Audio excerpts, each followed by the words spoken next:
The presentation we're sharing today is about category theory of groups.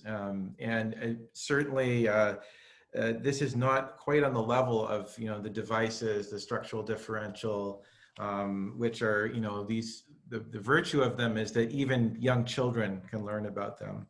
So today's presentation is venturing a little bit more into some technical territory.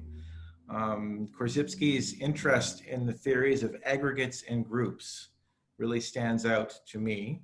And it connects, as we'll see, to what Glenn is working on in materials AI.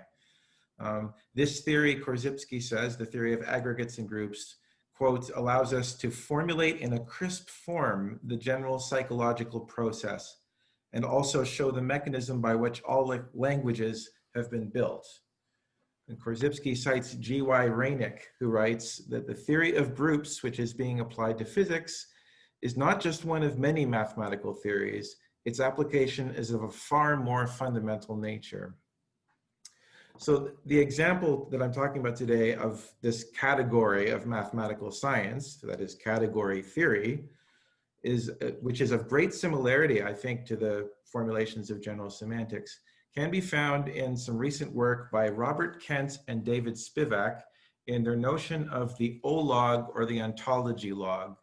Thanks, Ben. I'm hoping that I can share this image here. Will this work? Can everyone see this image? Please let me know if you can't see the image that accompanies. Yeah, so an olog is essentially a category as per category theory. That is, it's an assemblage of interrelated types of things and aspects of those types that models, in their words, a given real world situation. An olog, quote, always reflects a worldview. Now, of course, this is true of any linguistic utterance, but an olog is special and similar in structure, I think, to a general semantics device, because it not only reflects a given worldview, but, quote, makes explicit the essential axioms or undefined terms which underlie it. So the ontology is logged, so to speak. That's where they get the name, the title for their paper, and the title for this thing, the olog, they call it. Kent and Spivak explain that normal prose or web pages into which tabulated data is usually translated to publish and to explain the numerical information in a results database, that these are big tubes of stuff or information silos. These verbal forms do not carry with them, quote, a precise method to correlate the information with observations of others who may have different worldviews. One author may reference another paper, but such a reference carries very little structure. It just points to a silo.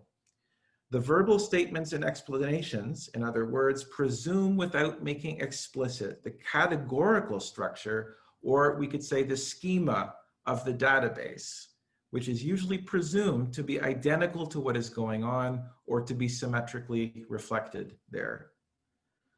So an olog consists of three types of elements, each of which is illustrated in the diagram on the top here. The boxes contain types, and types are always labeled with a singular indefinite noun phrase, which includes each example of the given type.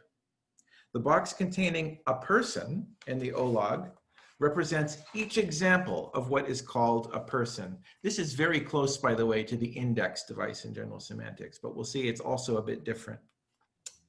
The arrows drawn between the boxes, the types, are aspects of those types. An aspect is a way of viewing or measuring or qualifying the type. It's a functional relationship. So the identity of any given type is specified by its functional aspects. Having parents is one aspect of the indefinite type, a person. Having a mother is similarly an aspect of that type. The third kind of element in the olog is indicated by the check mark, which is in the middle of the boxes and the arrows. This indicates a path equivalence or commutation relation between ABC and AC in the diagram. That is, a person has a mother who is a woman. A person has as parents a pair, one of whom is W, a woman. This path equivalence established between types and aspects is called a fact. Taking an apparently mundane example, Kent and Spivak observe that differences or disputes about the meaning of a term such as marriage are, quote, not problems with either A's olog or B's olog, they are discrepancies between worldviews. And I think that they would surely agree with Korzybski on this front, that, quote, when Smith 1 marries Smith 2, they mostly do so by a kind of definition, from Science and Sanity, page 415. What is required is not to assimilate the discrepant worldviews, but rather to establish what in category theory is called a functor or a morphism that accounts for the differences at a higher categorical level. The English word marriage is precisely a silo or a tube of stuff, the contents of which depend very much on the language user's view. Vague use of the term in its prescriptive sense will lead almost by necessity to disagreement. Using ologs, the difference of view is made explicit at the outset. It is not, as we might say, smuggled in, but it's rather declared at the gate. Olog makers of different worldviews may well continue to disagree about their declarations, but crucially, they will not waste time or, quote, emotional energy being mistaken about each other's views, or most importantly, I think, presuming that they are the same. Quote, once ologs are aligned in this way, communication can occur. The two individuals know what each other is talking about.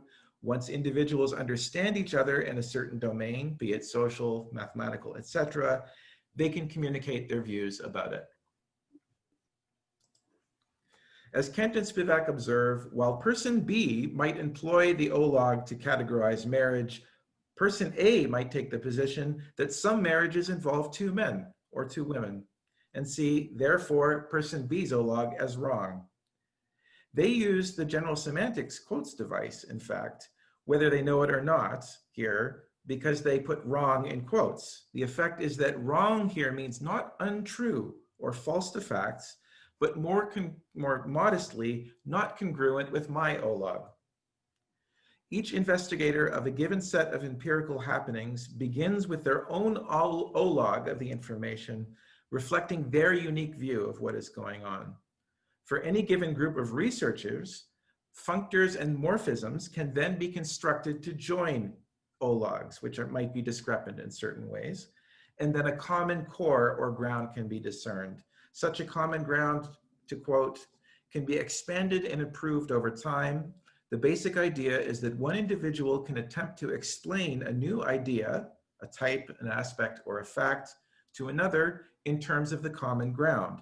And then the other individual can either interpret this idea as they already have, learn from it, add it to their own olog, or reject it, but all done explicitly.